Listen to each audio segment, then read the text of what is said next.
The camera flickered on, and the channel's greeting rolled out, featuring B-Rank Hunter, YouTuber Kong Dojo.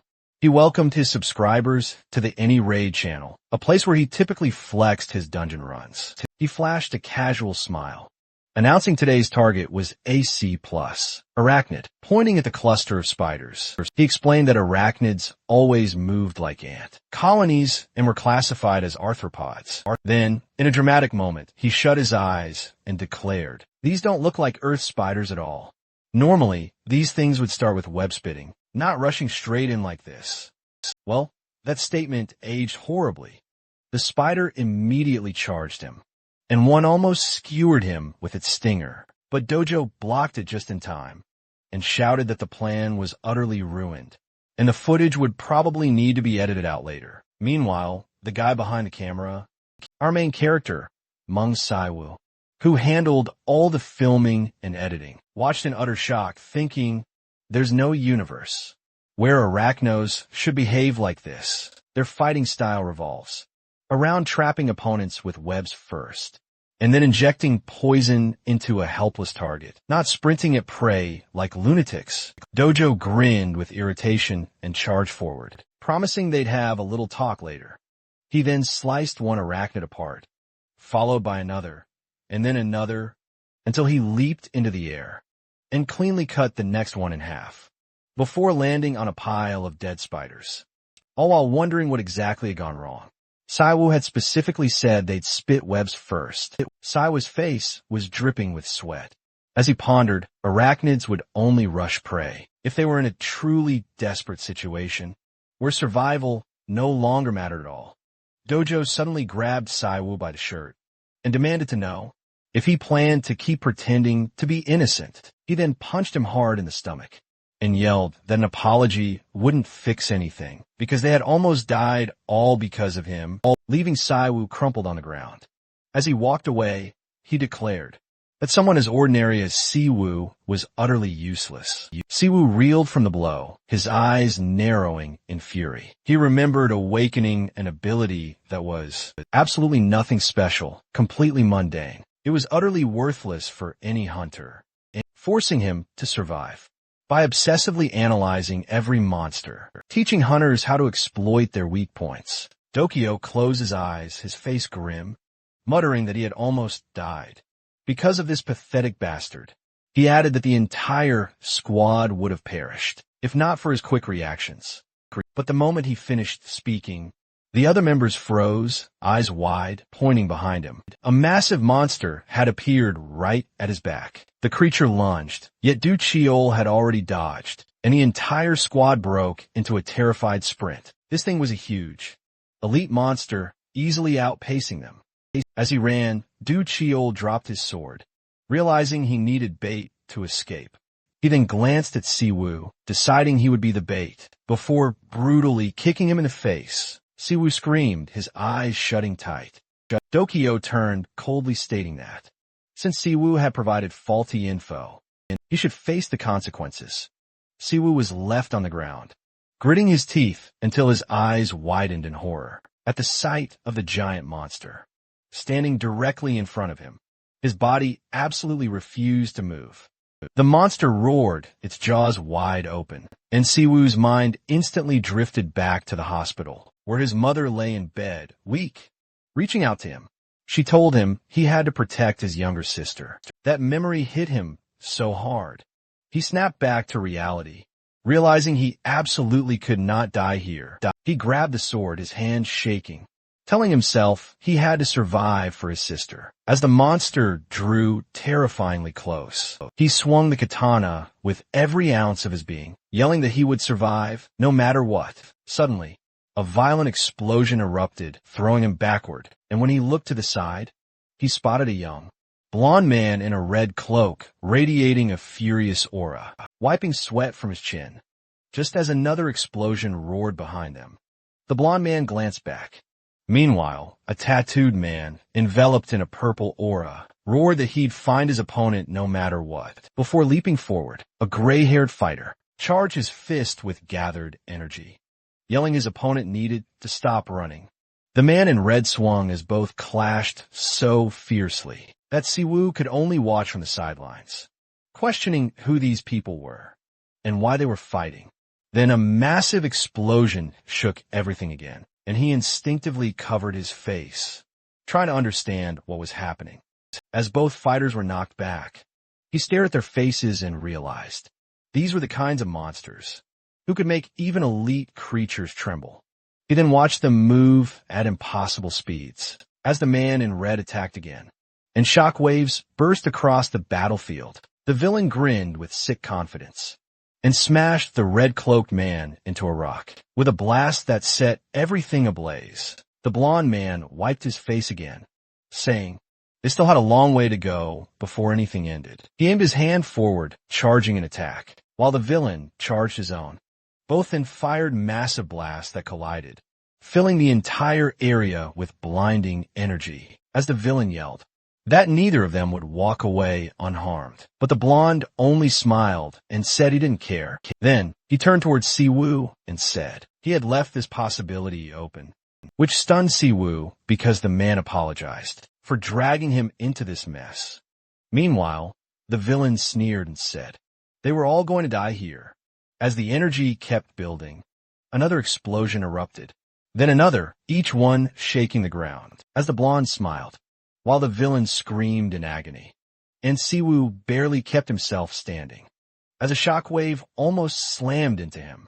At that very moment, the blonde man declared he'd left something behind for him, and a shield instantly materialized before Siwoo, perfectly timed to block the incoming explosion. The cave was plunged into absolute darkness, with the only light coming from a faint, flickering flame. Yet Siwoo stood there, completely untouched, utterly baffled by what the heck had just happened.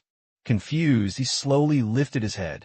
He recoiled a step, feeling something beneath his shoe. His gaze dropped to reveal a working smartphone, left casually on the ground, almost as if someone had just idly tossed it aside. Hesitantly, he picked it up, pondering why on earth a random phone would be in this cave. Suddenly, a notification chimed loudly, proclaiming the confirmation of a new manager. The device then initiated an automatic connection check, and the system confirmed that the manager positions change was now officially complete. Just then, an unfamiliar aura enveloped Siwoo, making his eyes sparkle with a new, fierce intensity. Suddenly, the screen changed to a GodTube splash animation, welcoming him like a fresh-faced new recruit, about to start a job he didn't even know existed. Meanwhile, outside the cave, sunlight beat down on the exhausted crew, slumped on the ground, panting heavily while Dojo hung his head low, muttering about how incredibly lucky he was for surviving an elite monster in a measly C+ dungeon. His teammates immediately hyped him up, insisting they only survived because of him, even praising the ingenious plan of using Siwoo as bait, as if it were some masterstroke of genius. This caused Dojo to puff up with pride and grin, boldly claiming he had obviously planned for that outcome. That smug confidence shattered in an instant, as his eyes flew wide open in shock. The moment Siwoo suddenly materialized right behind him, his fist already drawn back, already mid-swing, a mere inch from connecting. Dojo, however, still managed to block it with his elbow. At the very last second, he lashed out, slapping Siwoo back, brutally reminding him he was only an F rank, leaving Siwoo with blood dripping from his mouth, while Dojo smirked, smugly saying he ought to be grateful he even survived, because he honestly didn't want the hassle of finding a new editor. Siwoo stared up at him and flatly asked if Dojo truly thought he'd keep working for the guy who literally tried to kill him. But Dojo jabbed him with an elbow yet again, and retorted that Siwoo had been the one begging and pleading for money to pay his sister's medical bills, insisting he'd helped him purely out of the goodness of his heart. So Siwoo owed him unwavering loyalty. Siwoo brushed his hand away and firmly grabbed the camera, explaining he had the entire raw footage of Dojo, abandoning him to die, and that posting it would undeniably garner massive views. Dojo shut his eyes and muttered he could just kill him right here, right now. But Siwoo narrowed his own eyes in defiance, and calmly pointed out that Dojo would go straight to prison, and lose his entire hard-earned channel. The very moment he dared to do that, the hunter's eyes blazed crimson with uncontrolled rage as he seethed a warning. If that video ever got uploaded anywhere, Saiwa's sister wouldn't be safe anywhere. After he spat out that chilling threat, he abruptly turned away and roared that he would just find a new editor. But Saiwa frowned deeply and warned him that Dojo had no idea what catastrophic consequences awaited him if he even dared to think about touching his sister. Some time later, Saiwa sat alone in his room, studying the peculiar phone he had picked up earlier. He cautiously tapped through its enigmatic interface, wondering how a platform like this could even exist when it allowed anyone to upload whatever they desired. He continued scrolling, and soon noticed that out of all the myriad channels available, the ones utterly dominating the platform were the hunter channels, where he saw valiant knights battling Lucifer himself, Thor wrestling the colossal world serpent, and even ancient, mythical gods, showing up like regular, everyday content creators. He stared intently at the glowing screen, trying to process whether these mythical beings were actually controlling their channels themselves. And he remembered the mysterious man in the red cloak as he pondered why that enigmatic guy had given him this strange phone in the first place. He set the peculiar device down for a moment. Everything just felt overwhelmingly confusing. He then rested a hand on his chin, pondering what it could possibly mean. What if gods were actually running channels, just like influencers use YouTube? He cracked a small smile, imagining that gods probably started with at least 1 million followers, just by existing. He then picked his phone back up, mumbling that it didn't look too bad, and maybe you should try messing around with it. He opened a channel belonging to a Chinese sage, and the system suddenly informed him he could watch a lecture to participate, which would grant him the S+ rank trait, Insight. Siwoo's eyebrows shot up in shock as another notification popped up, stating he had subscribed to Zhuge Liang, the legendary Chinese strategist from the Three Kingdoms era. And just like that, the system declared he had obtained S+ insight. A bead of sweat rolled down his cheek, because S+ traits were considered theoretical classifications rather than real. He remembered the 13 heroes who fought the Demon Lord, since people speculated those figures might have possessed S+ abilities. He looked down at his phone again, wondering if he'd somehow gained that level of power just by hitting subscribe. He then checked his hand, expecting some kind of instant change, yet felt nothing at all. He rubbed his chin again, assuming the trait probably enhanced observation and intelligence, making it hard to notice immediately. Then he saw a channel run by Hercules, who was offering free personal training, showing how to uproot Zeus's entire house. Siwoo hit subscribe, thinking he might feel the difference afterward. The system instantly declared he had obtained SS rank, superhuman strength, and Siwoo. He accidentally smashed the table with a light tap, destroying his laptop and leaving him speechless at the possibility of actually gaining an SS rank trait. He folded his arms in disbelief because he'd achieved an SS rank trait just by subscribing. He clutched his head and yelled that he had absolutely no idea what was going on with GodTube. At this point, the system suddenly informed him that his insight had increased slightly due to his constant thinking, reaching 0.1%. This made him glance at his phone, wondering if he needed to reach 100% to fully master the ability. He clicked on Hercules' training video and watched a massive crowd react as the hero ripped a stone, pillar straight from the ground, and squatted with it, while yelling about how amazing everything felt. As the earth around him cracked under the pressure, Hercules then lifted the column overhead and roared with ridiculous strength, leaving Siwa's jaw hanging open, before he quickly pressed unsubscribe. He said, "Now I understand why Hercules has only 1 subscriber, and that he could never do something like that." The system refused his attempt to unsubscribe, and Hercules pointed directly at him, while shouting that he could come anytime he wanted, but leaving was impossible. This made Siwa grin in disbelief, wondering why the hell he wasn't allowed to unfollow the guy. Suddenly, his phone rang, and Dojo's name showed up, making Siwa glare at the screen. and questioned why that bastard was calling him. After everything that happened, Dojo, sitting casually on a chair, said he thought Saiwoo had blocked him, while Saiwoo coldly told him to just say what he wanted. Yet Dojo smirked and claimed he knew Saiwoo had no other place to go. Saiwoo held the phone to his ear, while Dojo explained he had called about some business. He told Saiwoo not to act hostile, because they had worked together for a long time. But Saiwoo snapped back, telling him to hurry and stop wasting his time with useless small talk. Dojo leaned back, saying that the SH group wanted a stream together, and he was inviting Saiwoo to join the project.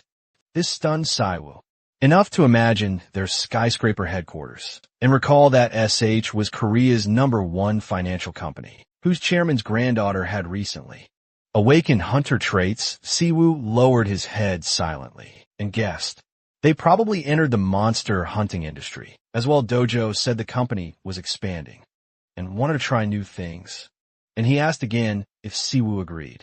But Saiwoo refused instantly. His eyes shot open when Dutchall suddenly said he would pay him 5,001 for the video, then asked again if Saiwoo wanted to join now. But Saiwoo smirked with a sharp expression and refused a second time.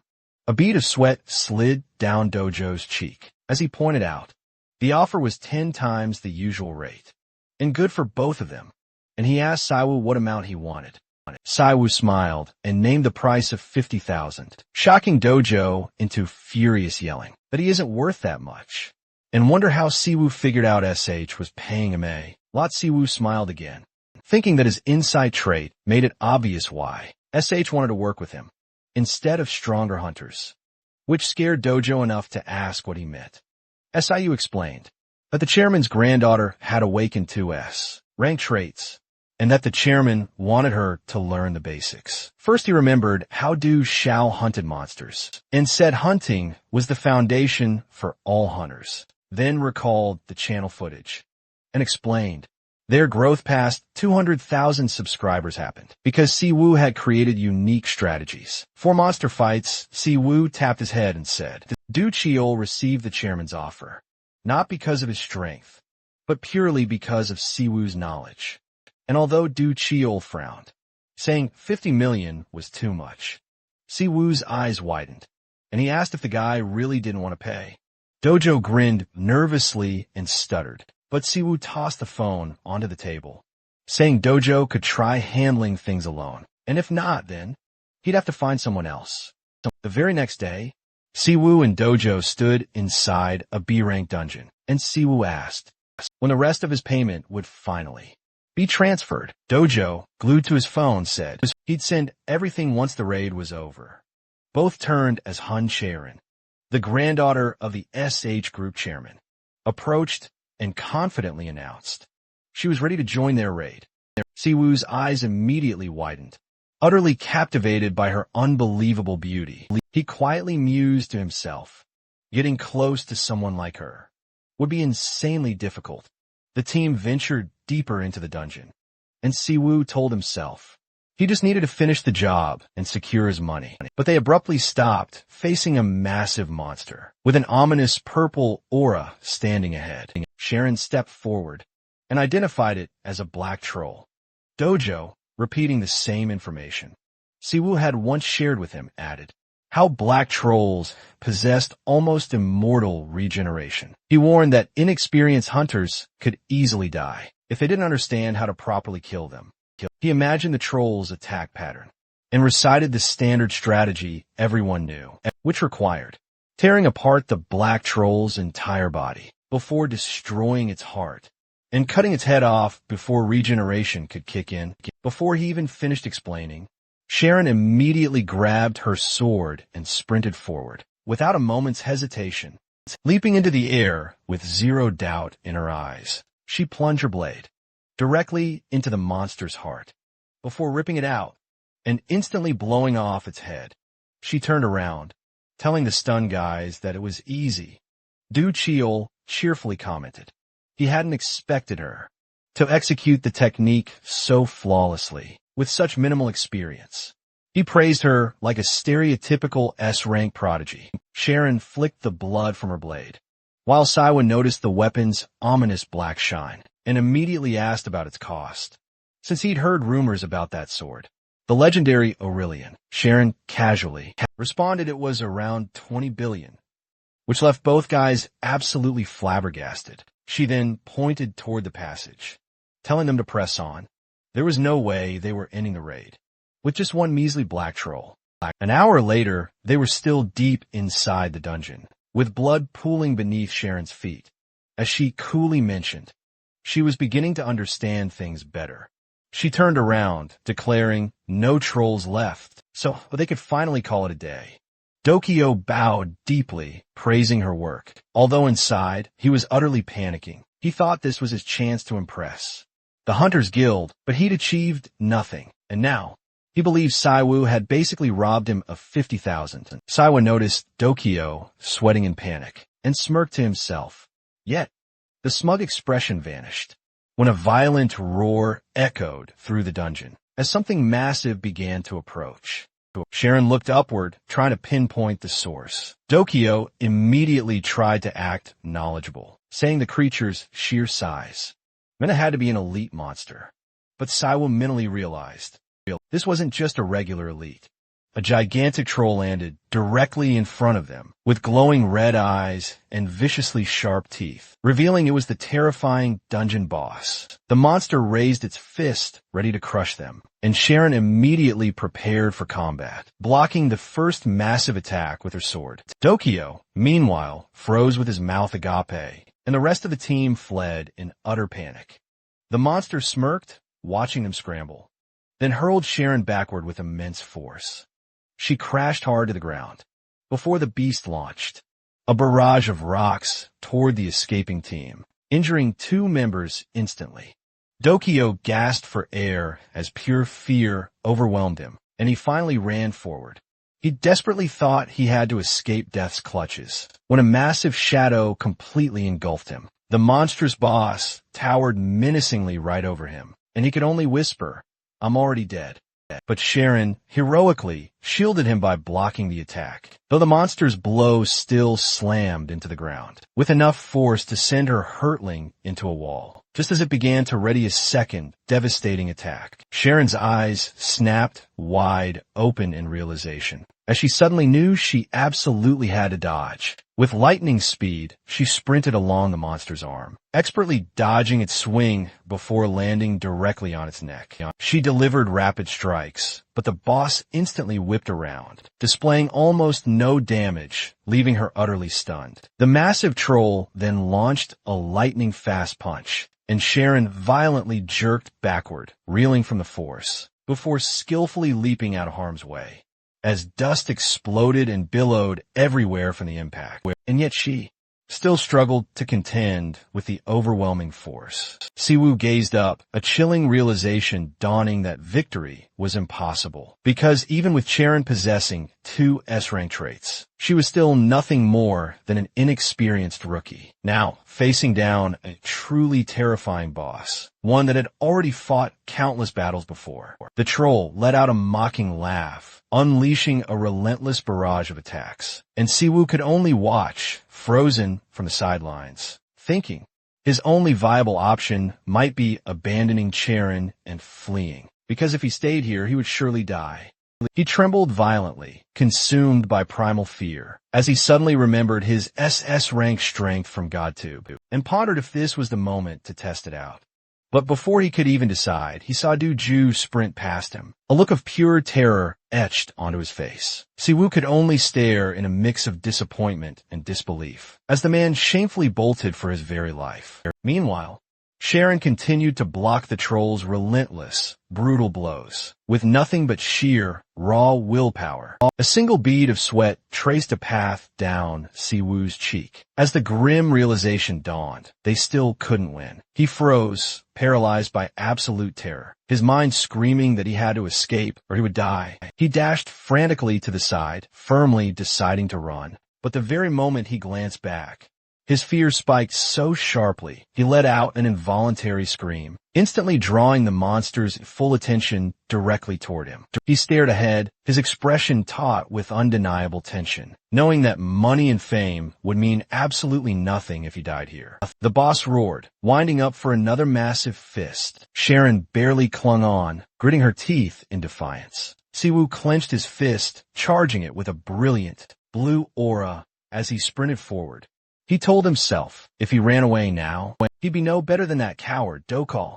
His punch slammed into the monster's arm with such force. It jolted the limb violently backward. This enraged the boss, leaving Charon utterly shocked, because she had no idea how Siwoo had managed to deflect that attack. She stared at his back, glowing with a vibrant blue aura, while a translucent warrior, outlined in blue, materialized behind him. Like a guardian spirit, Siwoo then lowered his face, taking a deep, fortifying breath, as brilliant energy surged within his hand. The monster punched savagely upward, smashing straight through the ceiling.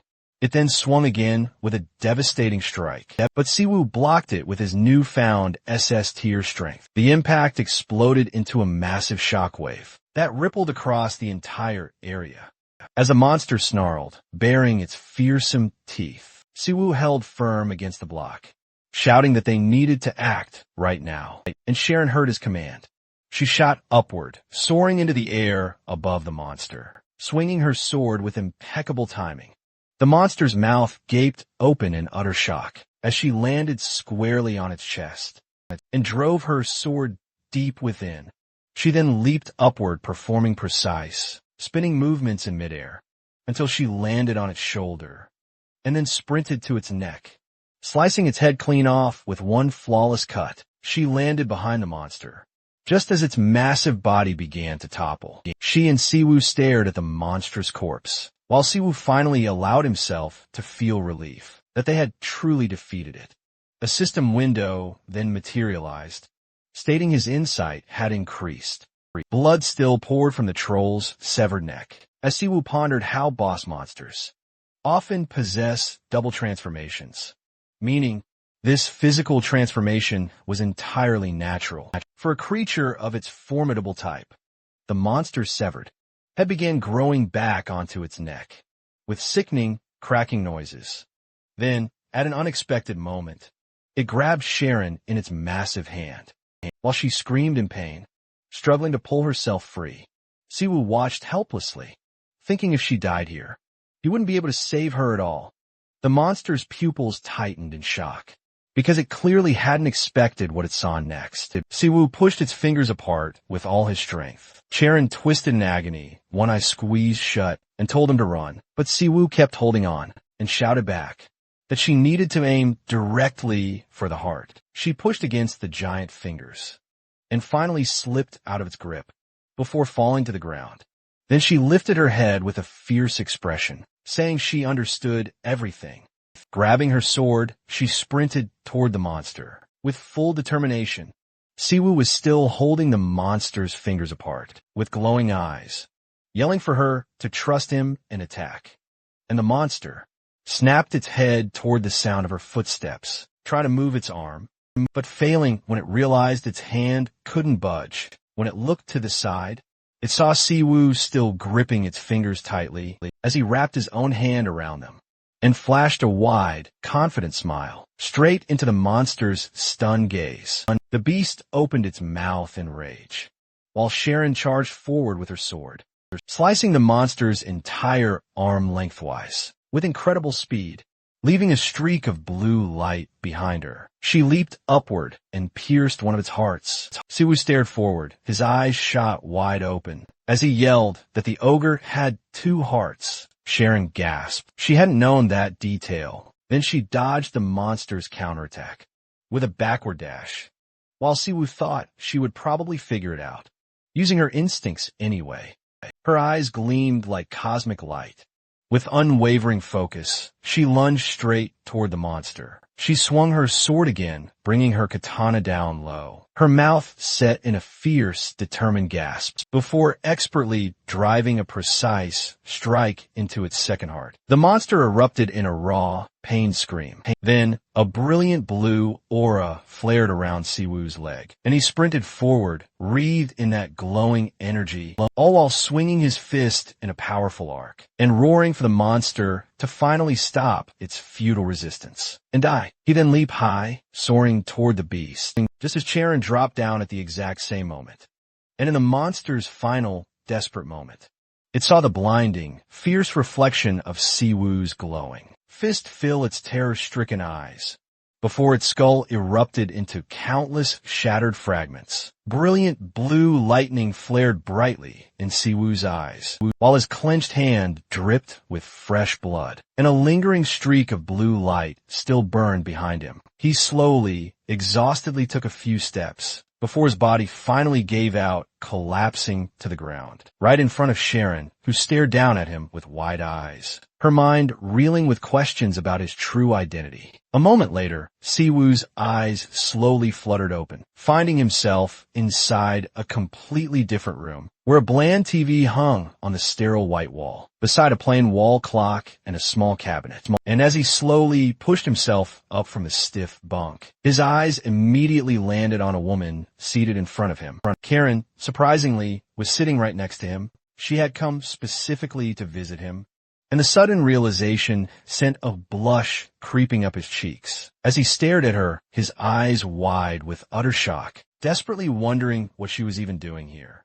Karen calmly pointed toward the floor, and then explained that she'd brought him to the hospital because he was severely, terribly injured, with horribly torn muscles and even broken ribs. And then she leaned in closer, her legs casually crossed, and asked him with a soft smile how he felt, which only made him clench his fists even tighter in mortified embarrassment, because she was sitting way too close for his liking, for his poor heart rate to possibly survive the onslaught. A nervous bead of sweat slowly trickled down his face, as she then leaned in even closer still, and the room suddenly felt suffocatingly smaller, making everything feel intensely, terribly awkward. She then placed her hand, ever so gently, on his forehead, which made his embarrassment skyrocket even harder. And for one long, electric moment, the two of them simply gazed deeply into each other's eyes. Her hand remained gently placed on his forehead, her gaze sparkling with an undeniable curiosity. Tilting her head ever so slightly, she noted he seemed to be running a fever. He scooted back, offering a shaky, nervous smile, as imaginary steam practically billowed from his flustered head. Then, she simply asked for his name. They had never formally introduced themselves, after all. His cheeks flushed crimson. He wondered why she didn't already know it. Surely, she'd seen his personal info when he was first admitted to the hospital. But Sharon looked away, a tad awkwardly, stating she wanted to hear it directly from him. Siwoo leaned his head forward, utterly surprised, as it felt like she'd somehow peered right into his thoughts. He realized her S rank. Sixth sense likely let her pick up on things, without him ever uttering a single word. She turned to face him fully once more, mentioning he was probably still dazed from just waking up, but she had a proposal she wanted to make. Siwoo leaned in closer, intrigued, asking what kind of proposal she had in mind.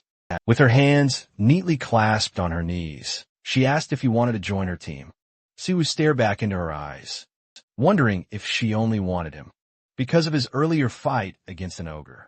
Then, everything seemed to freeze for a second as she casually dropped the bomb, offering an annual salary of 1 billion won. He snapped upright, bolt straight, mouth agape, hand raised in pure, utter shock. She added, almost as an afterthought, that they'd also split all monster loot equally.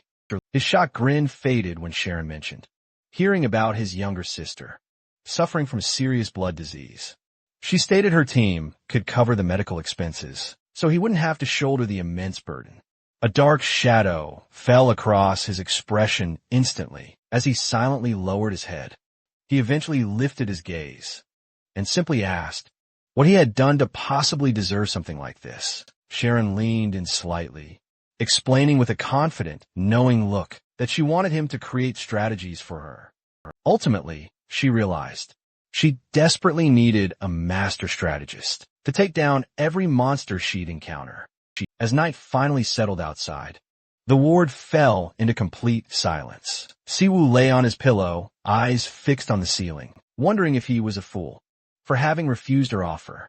The memory replayed in his mind, a soft rewind, showing him sitting across from Charon, as he explained the reason for his refusal. And she'd listened with calm surprise, before telling him she understood perfectly.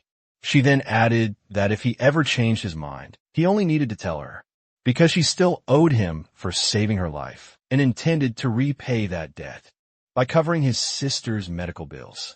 But Siwoo kept thinking, before accepting any deal, he had to test what GodTube could really do, since it belonged to gods, who casually turned rank hunters into mere background characters, without breaking a sweat. He turned his head to the side, gazing at his little sister, sleeping with her eyes closed. And he knew he couldn't chain himself to a decision too fast, when her future depended on something far more unpredictable. She lay motionless on her back, as he remembered the day she was caught in a sudden dungeon outbreak. Long ago, contracting a rare blood disease that modern medicine couldn't cure, only suppress. His mind flooded with images of thick medical books, jars of rare ingredients, glowing blue crystals, and old monster skulls displayed on red cloth, all of them expensive beyond belief, yet necessary for any true cure. He opened his laptop. He muttered that he'd need an insane amount of money, and in the meantime, he still had to finish editing today's video. On the screen, Ju stood frozen as Sharon battled the monster, and Siwoo's eyes widened again. Remembering her casual mention of her sword, worth 20 billion, he thoughtfully stroked his chin, thinking he could forge equipment and sell it himself. He pictured a dramatic shot of himself as a blacksmith, masterfully forging a blade with supernatural strength, earning billions in record time. But the moment he lifted his phone, a frustrated frown crossed his face, because only one free subscription remained, and if he wanted another, he needed to pay 1 million won. He stared at the GodTube page, where Hephaestus held a massive hammer, and Siwoo realized subscribing to the god of smithing was the only way to learn metallurgy and weapon crafting. He pressed the subscribe button with a dramatic tap and stared at his phone in shock, as a system window appeared, telling him he had obtained SS-class metallurgy. Inside Hephaestus's forge, piles of ingots and earth filled the background, and the god's hand slammed a blacksmith hammer against Mjolnir, while shouting with blazing eyes that weapon upgrades required absolute courage and no fear of failure. Siwoo flinched as Hephaestus roared that people these days had zero guts and needed to accept that their weapons might break. Several system windows appeared, stating his incorrect knowledge of metallurgy had been fixed and his mastery of god level metallurgy had increased. The next morning arrived, and the scene moved to a quiet street, where a small playground stood under the early sunlight, and Siwoo hung from the horizontal bar with one hand before pulling himself up, using only that single arm with steady strength. Two nurses passing by looked at each other in surprise and whispered about how much his body had improved, saying the doctor mentioned that Siwoo's recovery was unbelievably fast, even for a hunter, and that he could be discharged tomorrow.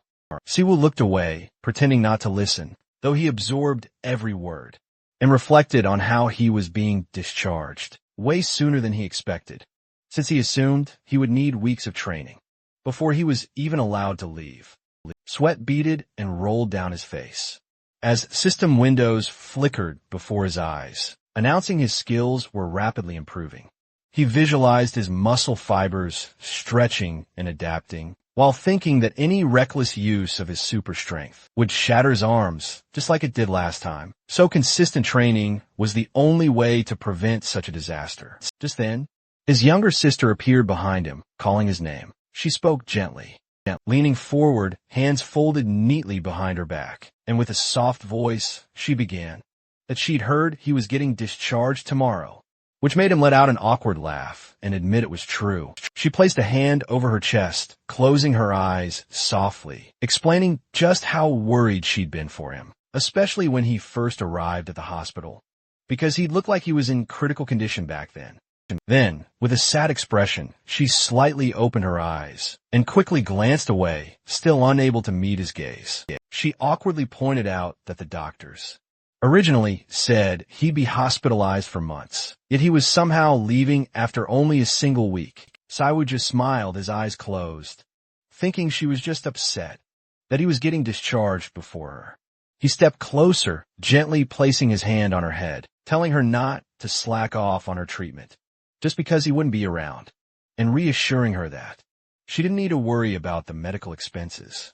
For now, she simply nodded, mentioning she already knew she was receiving free treatment, all thanks to Sharon Uni. Siwoo made a painfully awkward face the moment he heard Sharon's name, his expression twisting oddly, while his sister, on the other hand, smiled brightly, saying Sharon had asked her to call her Uni, since she apparently had no younger siblings herself. Siwoo looked down, wondering aloud, when did that even happen, and if his sister had ever even met Sharon while at the hospital, before scratching his head in bewilderment, as she casually explained that Sharon visited them from time to time, and even checked on him during his training sessions. He blinked in genuine surprise, crossing his arms, because he had never once seen her around, and his sister revealed Sharon had even asked how he was doing. The girl blushed slightly, hiding a mischievous smile. Siwoo couldn't help but wonder why a hunter is busy, as Han Sharon would still take the time to visit him,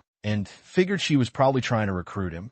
But his sister playfully teased that Sharon likely came because she actually liked him, which instantly made him turn away, an awkward smile plastered on his face as he vehemently denied it. She added that he was actually more popular than he realized because the nurses were constantly gushing about him. He glanced away, his face flushing with embarrassment, telling her to cut the nonsense and stop saying pointless things, and to hurry back to the hospital, because he had somewhere incredibly important to be. He clenched his fist, brimming with resolve, lifted his head high, and declared confidently that he was finally going to make some money.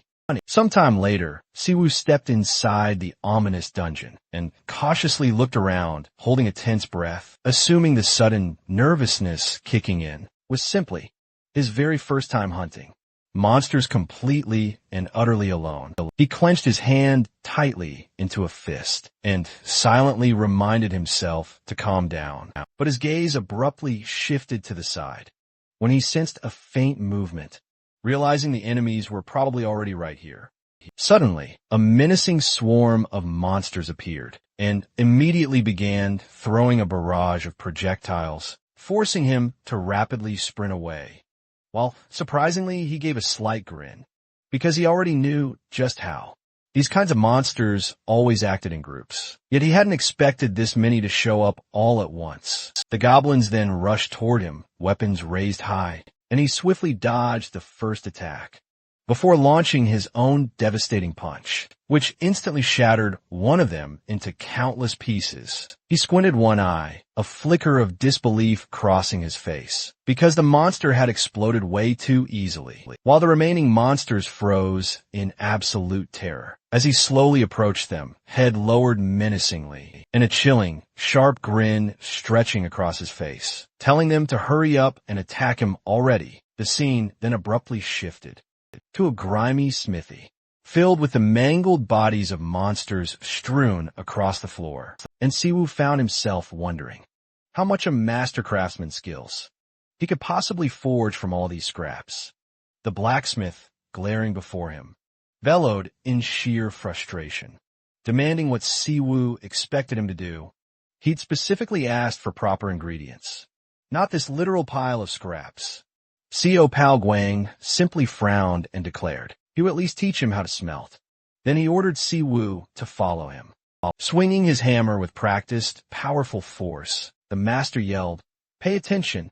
The hammer isn't just about raw strength." He then thought back to how he'd spent most of his youth meticulously studying metallurgy. He then struck the scorching blade, explaining that even with top-grade materials, crafting A or S-rank equipment was never easy. Siwoo stared with wide, attentive eyes as Pao Guang handed him the hammer, declaring he'd demonstrated enough for now. So now, it was Siwoo's turn to prove himself. Watching from behind with his arms crossed, Pao Guang then remembered how Siwoo never asked him to forge anything, never asked to become his apprentice, and didn't even try joining a guild. Instead, in exchange for rent, he simply asked to borrow the workshop. The blacksmith had agreed purely out of curiosity. Frowning slightly, the blacksmith realized he only needed one look at this young man, holding a hammer to know the immense talent standing before him. As he watched Siwoo swing the tool, he couldn't help but think about how modern people treated metallurgy like a simple game, or just a minor skill, even though it had taken him 20 years to reach his current level. And worse, Siwoo kept checking his phone, as if he just watched enough videos to assume the craft would be easy, which made Pao Guang internally conclude that this kid was completely mistaken. Suddenly, the smithy door burst open as a young girl entered with a bright smile, loudly announcing her arrival. The master, sitting on a chair, asked if it was sewn. She confirmed it, joking playfully that no one else from the village would willingly come to a forge that reeked this terribly. Pao Guang told her she could assign this errand to someone else, since she always made the trip herself. But she confidently put a hand on her hip and said she made the trip herself because he was the finest blacksmith in all of Korea. The blacksmith chuckled, clearly amused, and said, "You certainly know how to lay on the flattery, just like a savvy businesswoman would." So, unflashed a charming grin as she explained her company represented products that exclusively dealt with top-tier goods. She then reached in her backpack and announced, "I've got the requested ingredients right here. So now, all that's left is to discuss the price." Pao Guang replied that the blade was already wrapped in cloth due to its dangerously sharp edge, and she'd need to inspect it carefully. She then looked up, excitedly talking about a new delivery. She excitedly revealed that they were supplying equipment to the SH group this time around, but the constant hammering noise was absolutely driving her crazy. She glared towards Siwoo and shouted for him to quiet down, since they were trying to have a conversation, crossing her arms impatiently. As she tried to figure out what in the world he was even making, picking up the blade, she quipped, "Can this thing seriously be called a weapon at all?" The blacksmith instantly bristled, asking what exactly she meant.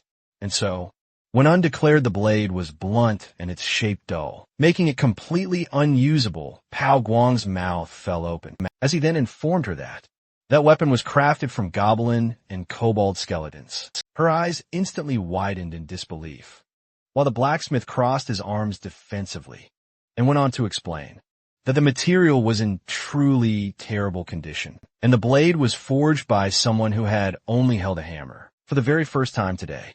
She then asked if he had accepted an apprentice, and he frowned, admitting he had tried. The blacksmith quickly realized the kid was unbelievably skilled for someone who had just picked up a hammer for the very first time. The memory of the tool clutched in Siwoo's hand flashed in his mind, replaying the exact moment. The young man confidently struck the blade. The master, crossing his arms, then admitted he'd never seen anyone forge a weapon from such terrible material. Yet, this very guy refused his offer to become an apprentice. Meanwhile, Sewon turned to Siwoo, who was wiping sweat from his brow, while she stared at him thoughtfully, trying to figure out who he truly was. After some time, Siwoo finally completed forging a sleek, black spear. The moment he picked it up, several system notifications popped up announcing that his god level metallurgy skill had increased by 0.4%. He smiled with a rush of pride, because he had actually managed to create a real weapon. Then, he immediately wondered how he was supposed to sell it. Just then, So-eun stepped up behind him and asked if he genuinely planned to sell that blade. She then held out her hand and introduced herself as Kim So-eun, a representative of the So-eun Company. Siwoo looked toward her and realized he'd already heard about the company, since it specialized in the hunting business and valued trust and reliability. making her a well-known figure in the entire industry. So-eun smirked as she explained that their company only dealt with the best products in Korea, so if he intended to sell the equipment, they would buy it immediately. Siwoo closed his eyes for a moment before asking how much they could offer. She replied she could pay 1 million. One for a single weapon of that quality. He didn't waste a second and went straight back to hammering, as if possessed, forging weapons nonstop, while So-eun used that growing pile of equipment to finalize a successful contract with the SH Group. Back at the workshop, So-eun beamed with excitement and exclaimed that the situation was absolutely magnificent before turning to Siwoo and announcing that their company had officially signed the contract. With SH Group, she pointed toward him and shouted that everything changed from the moment they met him, because the quality of the equipment was flawless, and without him, she would have ended up in serious trouble. She grabbed his hands and thanked him earnestly, saying that if he ever needed anything, he just had to say the word, and she would make it happen. Then she pulled out her phone and told him to check his bank account. Siwoo lifted his own phone to his face and froze when he saw the notification, showing an active balance of 280 million and won. Later that day, Siwoo sat on a chair, staring at his phone, while replaying the number on his balance, recalculating it, just to make sure he wasn't hallucinating. And as he brought his hand to his face, he realized he finally had the chance to buy a subscription on the God2 platform. Right after that thought hit him, notifications flashed across the screen, revealing 3 legendary channels. Hua, Tuo, the mythical healer, Hippocrates, the father of medicine, and Hyo Jun, the master of traditional Eastern medicine. Siwoo quickly realized that subscribing to all 3 cost 300 million won per month, and in his current financial state, he could only choose one. He crossed his arms, thinking deeply, and his body shook with tension, before he covered his face and shouted in frustration. Then with a sudden burst of reckless courage, his fingers slammed down on the subscribe button. The scene shifted back to the workshop, where the blacksmith lifted both hands in disappointment, saying there was nothing to be done, since fragile materials were extremely hard to polish, recommending they keep polishing to a bare minimum. So-eun walked in with a bright smile and greeted them, with his eyes closed. Paul Guang asked why she kept coming here, and she replied casually that she came because of Mong Si-woo. Si-woo looked at her and said he had been waiting for her. Her cheeks flushed with a puzzled blush. She then asked him to repeat himself, unsure of what she'd heard. He simply handed her a piece of paper. This reminded her of her promise to acquire anything he might need. The page, naturally, held the complete list of supplies. She nodded, her gaze falling upon the order. It included rare mountain frankincense, potent sulfium saxifrage, 100-year-old jinx, and several other costly medicinal herbs. Still observing her intently, Siwoo then inquired if obtaining them would be a challenge. She confirmed that she could secure them, but the price, she warned, would be exorbitant. His eyes went utterly blank when she stated the total cost would hover around 300 million won, even with her generous 20 million won discount. Siwoo mused that these items were absolutely essential for leveling up the divine medical mastery he'd gained from his new membership. Yet, he knew it would be nigh impossible to acquire such rare materials on his own. He had no idea where to even begin looking for them, or if they were even sold anywhere in the first place. If someone hadn't been here, he wouldn't have had a snowball's chance at obtaining them. His attention snapped back to her as she inquired, "Do you still want to buy everything?" He responded with a tearful yes, as he desperately rubbed his head. He recalled she'd paid him 284 million won earlier, but if he handed back 280 million, that would leave him with a measly 4 million. And by the end of the month, that tiny balance would be completely wiped out, because the subscription cost alone was a staggering 100 million. He needed more money immediately. He needed hundreds of millions. Even selling equipment nonstop wouldn't be nearly fast enough. His eyes widened as he suddenly remembered Dojo and the streaming business. And right then, Siwoo made a pivotal decision. He would start streaming on YouTube himself. Sometime later, inside the bustling subway, a random guy was casually scrolling through his YouTube feed. He was already feeling quite annoyed because nothing interesting was popping up until one particular thumbnail suddenly caught his eye. The channel name? Conqueror of the World. From the thumbnail alone, it was clear something was seriously amiss. The video supposedly promised strategies against hippos, but intrigued, the man clicked the video open. The scene opened on a small pond, brimming with water, and somewhere amidst the massive hippos, the video's creator was bizarrely hiding, sporting an utterly bizarre disguise. SIU then peeled off his mask and calmly asked the viewers if they knew hippos weren't actually aquatic horses. The viewer was absolutely floored.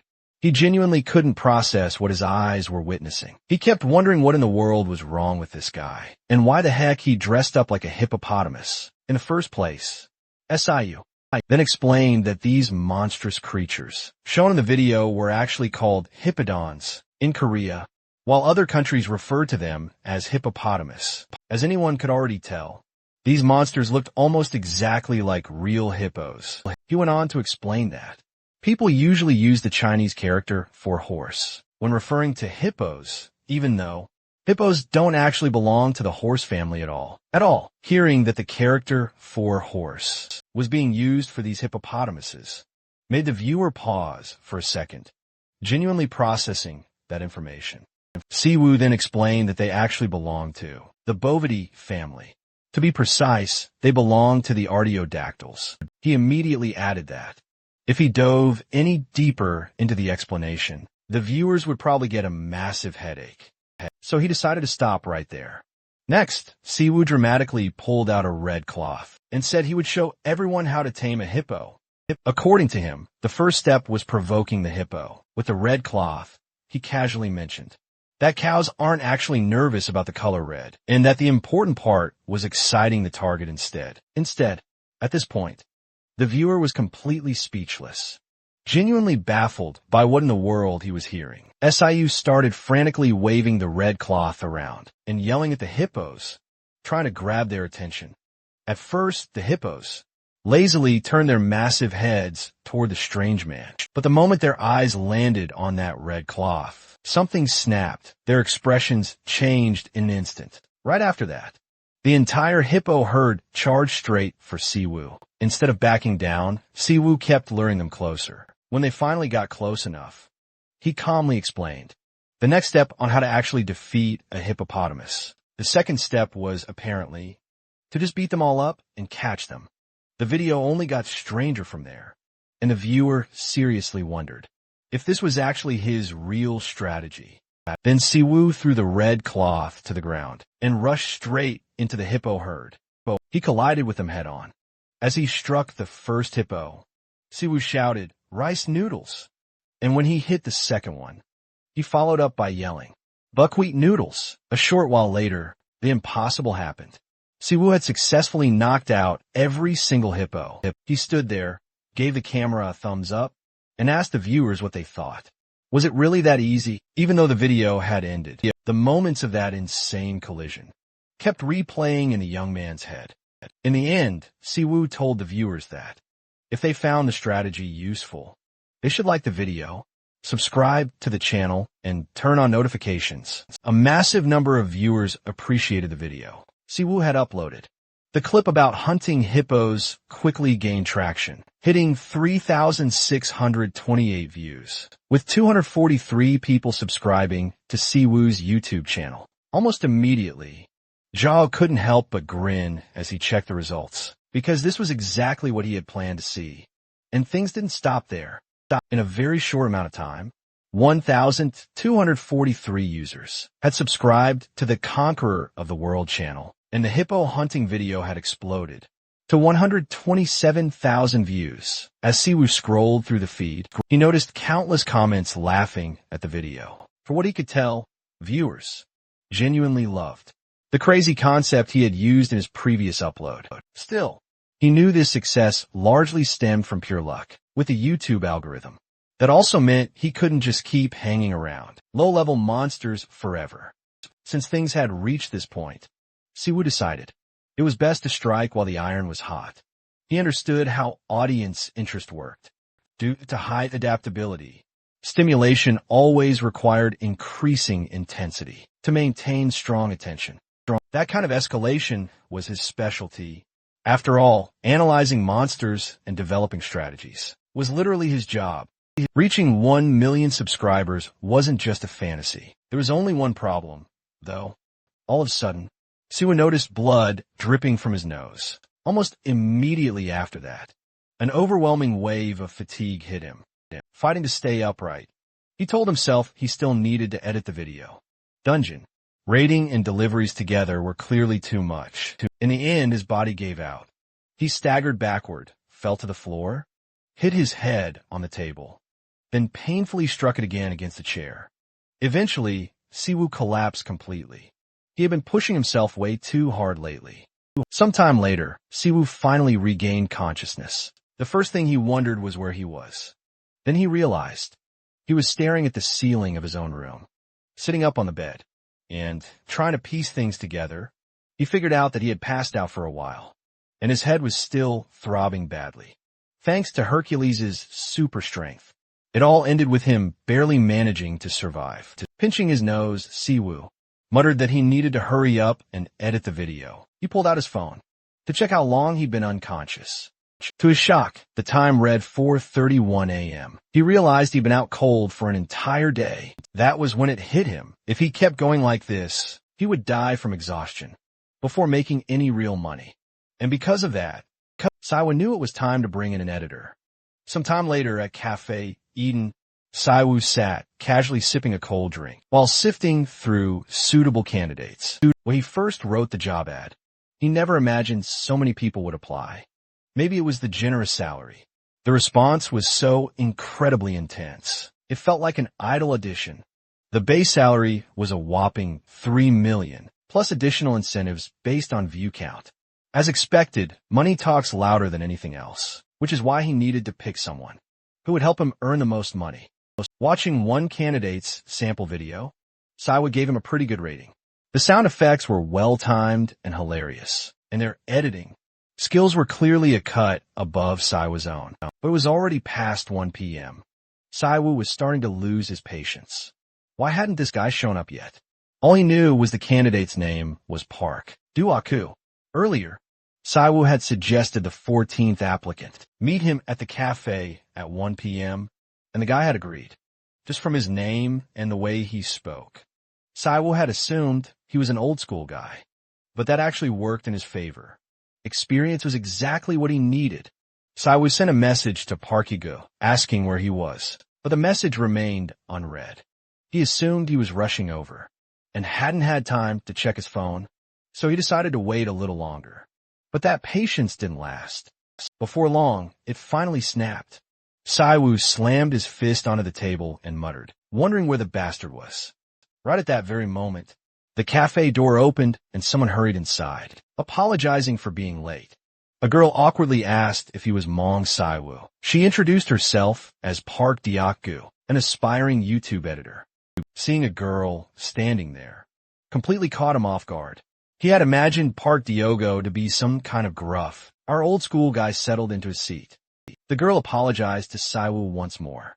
He asked why she was late and, more importantly, why she hadn't even read his message. She quickly explained herself. She'd been editing a video late into the night, only to then realize she'd completely forgotten to pack her younger brother's picnic lunchbox. She'd been in such a rush afterward that she hadn't had time to read his message before rushing straight over. Siwa, baffled, asked what she meant by editing a video. Dioku quickly replied that she was talking about the video sheet attached to her application. Siwa then asked if that meant she had actually edited the video he provided in just 1 day. She calmly corrected him, saying it hadn't taken her 1 day, but only about 3 hours. Upon hearing that, Siwa felt a strange shock ripple through him. He had poured far more time into his own edits. Noticing his reaction, the girl wondered if something was wrong. Siwa turned toward her, the girl, nervous and afraid, thinking she was about to be harshly scolded. She shut her eyes and braced herself Instead, Sai was simply asked when she could start working. The girl, startled, apologized again, realizing then she had completely misunderstood the situation and said she could start right away. Saiwoo thought about how it usually took him around 8 hours to edit a video. If each video only took her 3 hours, the efficiency alone was utterly insane. He explained that, as stated in the ad, 2 videos per week was the standard. Sometimes he uploaded 3 videos, and if that happened, she would, of course, be paid extra. Saiwoo reached out toward the girl, who was on the verge of tears, and told her that from now on, he would be under her supervision. Overjoyed, the girl slammed her head on the table in enthusiastic agreement and shouted that she would work hard. Almost immediately after that, panic erupted. People rushed past them. An urgent cry warned of a nearby underground breach. A chilling warning echoed through the area, announcing an underground breach had just occurred. It was quickly identified as a C-rank breach, and residents in the surrounding area were immediately urged to evacuate as swiftly as possible. A terrified Diaka shouted at her new boss that they needed to evacuate immediately. But instead of panicking, he just smirked and then coolly asked her, "Weren't you the one who just said you could start working right away?" Diaka froze, her mind utterly unable to follow his train of thought. She quickly apologized. Siwoo casually blew a wad of blood from his nostril, then turned toward Diaku, with that same relaxed smirk still plastered on his face. He handed her his phone and ordered her to follow him. Confused and nervous, Diako asked, "Where are we even going?" Siwoo simply asked her, "What do you think?" "Of course, we're going to make money." The moment Diako realized where they were headed, she gasped in shock. Even so, she still ran after Siwoo, moving swiftly. Siwoo yelled back at her about the video, reminding her to turn the camera on immediately, and right after that, orcs began pouring out from the dungeon gate, charging straight toward them. Siwoo yelled, "Rice noodles! Large portion," and in the very next instant, he ripped a C-rank orc apart with a single blow, turning toward the camera mid-fight. He reminded viewers, don't forget to like and subscribe, and also to turn on notifications. Wiping orc blood off his face, Siwoo wondered to himself if this was finally how he would start making real money. Soon after, a group of hunters arrived at the site of the dungeon breach, and immediately began helping nearby civilians evacuate. Suddenly, they heard a scream, and an orc's severed head flew straight over their heads. The hunters froze in shock, completely baffled by what they were witnessing. Right before their eyes, a young man was fiercely pummeling orcs, using nothing but his bare hands, all while loudly screaming out different noodle names. Soon enough, Sayu had finished off every single orc that had spilled out of the dungeon. He then clambered atop the mountain of bodies, pumped his fist high into the air, faced the camera, and once again urged his viewers to like, subscribe, and hit that notification bell. Back at home, Diogo began editing a new video for her eccentric boss. As she worked, she couldn't stop replaying in her mind what she had just witnessed, baffled as to what on earth was going on, and why he was so incredibly popular. The comments were absolutely bursting with laughter at the shocked reactions of those around him, while others marveled at how the conqueror of the world had just pulverized C-rank monsters with nothing but his bare hands. Many also praised how incredibly clean and well-edited the video was. Even after finishing the edit, Doku still couldn't fully wrap her head around what was happening. But one thing was crystal clear to her. Her boss was a complete lunatic on YouTube, covering her face with her hands. Diago wondered if she'd truly be able to succeed here. Meanwhile, right behind her, her younger siblings were happily devouring chicken, joyfully telling her how delicious it was, and making sure to leave some for her too. They eagerly invited her to join their meal. Just then, her younger sister snatched a chicken leg and triumphantly declared hers. Her brother immediately reminded her that she'd already had one, and they should leave it for their sister, Doku. Watching her younger siblings bicker and care for one another, Diogo gave a soft smile, finally understanding what she truly had to do. She had to work hard, at least for the sake of her beloved younger brother and sister. Meanwhile, over at the smithy, our MC relentlessly continued forging weapons without a break. After pouring in a solid amount of effort, he finally succeeded in crafting a truly decent sword. This piece of equipment was crafted from orc parts, salvaged directly from the previous battle. But unlike his earlier attempts, this sword was forged from top-tier materials, meaning it was something he could actually rely on. As the process completed, his divine metallurgy skill jumped by 1.4%, now totaling an impressive 4.43%. The system immediately commented that he had created decent quality equipment, suitable to be given away for free. Ouch. Saiwo wasn't exactly thrilled with that snarky remark, but he was still extremely satisfied. An increase of 1.4% was absolutely massive, and considering the speed at which his skill was growing, the progress itself was just ridiculous. Kim Seon was visibly surprised when she saw the blade in Saiwoo's hands, and immediately praised him, noting that the quality of his weapons just kept improving. Pigwang, on the other hand, couldn't understand it at all. And how could someone who had started practicing metallurgy less than a month ago reach this level already? It made no sense to him. Saiwoo simply chuckled and said he still had a long way to go, which was true. He hadn't even mastered a tenth of Hephaestus's skills. Yet, the girl then turned to Saiwoo and asked if he was planning to sell that blade. Saiwoo replied that she was right, and added that she surely knew how to sell it. Seon told him to just hand everything over to her, and reached out for the blade. Pegwang watched the exchange silently, clearly not liking what he was seeing at all. Seon then noticed that Saiwoo looked much older today, and Saiwoo asked if that was really the case. She smiled and said that lately, the bags under his eyes had almost reached his nose. Saiwoo let out an awkward chuckle when he heard that. Seon followed up by saying she had even been confused about whether he was a human or a zombie before, though now he finally looked human again. And honestly, she wasn't wrong. Ever since Dogu had started editing his videos, the boy had been getting much more sleep. He was still incredibly swamped, but now things were much more manageable. Even though he'd shelled out extra cash, especially after the danger they faced last time, he barely had any money left for expenses or staff. Helping with video shoots wasn't really an editor's primary job, so he knew he probably should have paid her more. Still, Siwoo had absolutely zero complaints about Dioga's editing. She was working incredibly hard, and he was genuinely grateful for her dedication. Suddenly, Siwoo remembered something he'd completely forgotten. He asked Xian how things were progressing with the medicinal herbs he'd ordered from her.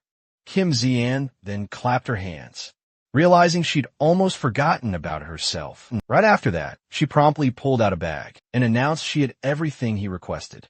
After all, this was Siwoo's very first request. Siwoo was absolutely stunned by how quickly she'd gathered everything, and admitted it was simply incredible.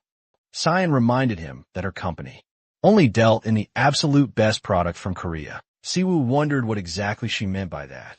Then he asked how much everything would cost. Kim Cyan checked the details on her phone and replied the total came to a whopping 212 million won. A dizzying flood of numbers flashed through Siwoo's mind. 212 million. That was an absolutely absurd amount of money. Cyan then said that since it was Siwoo's request, she'd give him a special discount and lower the price to a crisp 200 million won, but warned there'd be no discount next time. Siwoo sincerely thanked Cyan for her invaluable help. Sometime later, the boy hopped on a GodTube and started watching Huadawa. In the video, Huadawa explained that herbal medicine referred to purified, natural medicines obtained from animal, plant, or mineral sources. These medicines mainly came in forms such as decoctions, powders, tablets, and creams, which are the most common types.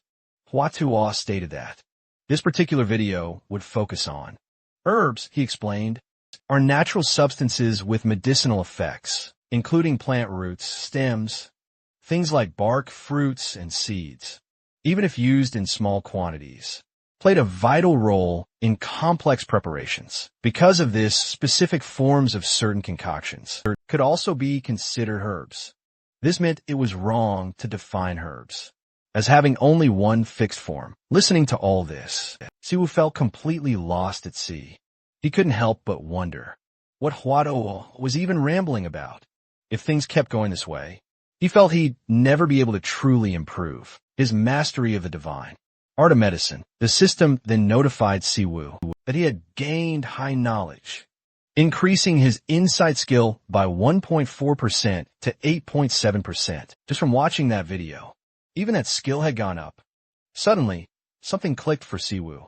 He had an epiphany, stripping Hwadowa's explanation down to its core. It all came down to studying medicinal herbs used to treat various diseases, along with learning and understanding their effects. The system immediately pinged Siwoo, notifying him he had correctly understood the definition of herbal medicine, and that his skill level in the divine art of medicine had reached 0.4%. Siwoo was honestly perplexed that he had actually managed to understand it correctly after all that. He couldn't help but wonder why Hwadawa had to complicate such a simple concept so incredibly much. With his mastery now at 0.4%, Siwoo began preparing medicine. He even succeeded in making a decoction that, according to the system, could be beneficial to his body. Staring at the decoction he had made, which honestly looked like straight-up goblin piss, Siwoo questioned whether it was actually edible, and if it was said to be beneficial to his body, didn't that also mean it could potentially be harmful? Even so, he decided to gulp it down anyway. He lifted the bowl and chugged it in one go.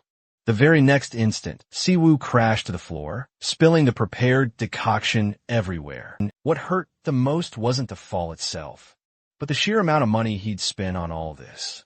The cost of the herbs alone was absolutely insane. Suddenly, a notification. Siwoo heard his phone buzz and snatched it. Right after downing the decoction that was meant to benefit his body, his superpower had actually increased by 0.01%. That result utterly shocked Siwoo, but what made it even crazier was that barely 3 seconds had even passed since he'd drunk the decoction. He even wondered if he should just lick whatever was left in the bottle